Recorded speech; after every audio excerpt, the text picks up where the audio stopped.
Welcome to CFP Exam Prep. Today we're diving deep into a crucial retirement planning topic that frequently appears on the CFP exam. Let's break down the key differences between Roth and traditional IRAs, focusing on tax implications and distribution rules that often trip up exam takers. Let's start with the fundamental concept of tax treatment. Traditional IRAs provide immediate tax deduction on contributions, allowing your money to grow tax deferred until withdrawal. The critical point here is that every dollar you withdraw in retirement will be taxed as ordinary income. Many candidates miss questions by forgetting that both the contributions and earnings are fully taxable upon distribution. Roth IRAs, on the other hand, offer no immediate tax benefit.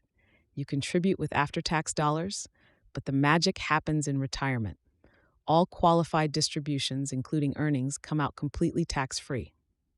This is a powerful feature that exam questions often explore through scenario-based problems. A common mistake on the exam involves contribution limits.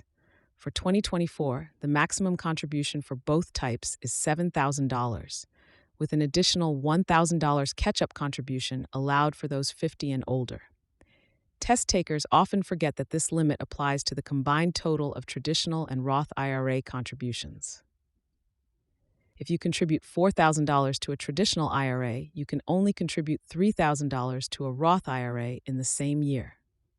Required minimum distributions, or RMDs, represent another significant difference that appears frequently in exam questions.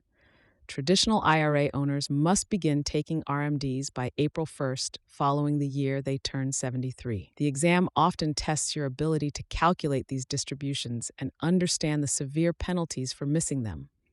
A 25% penalty applies to the amount not distributed as required.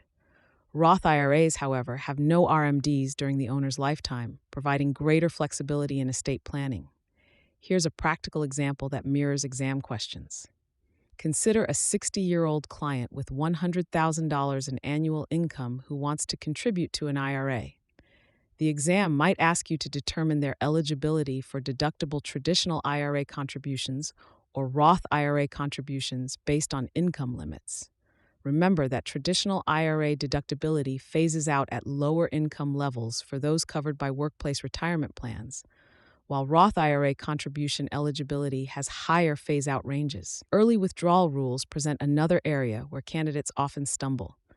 Both accounts generally impose a 10% penalty on withdrawals before age 59.5, but there are exceptions.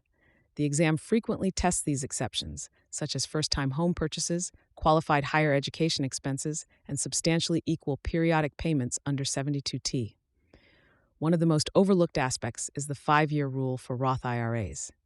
Even if you're over 59.5, earnings withdrawn from a Roth IRA must satisfy a 5-year holding period from the first contribution to be qualified and tax-free. This rule applies separately to conversions, creating another layer of complexity that the exam loves to test. Understanding these distinctions is crucial for success on the CFP exam and in practice. Focus on the tax treatment, distribution rules, and eligibility requirements. Remember that questions often combine multiple concepts, requiring you to analyze client scenarios holistically. Master these fundamentals, and you'll be well prepared for the retirement planning portion of your exam.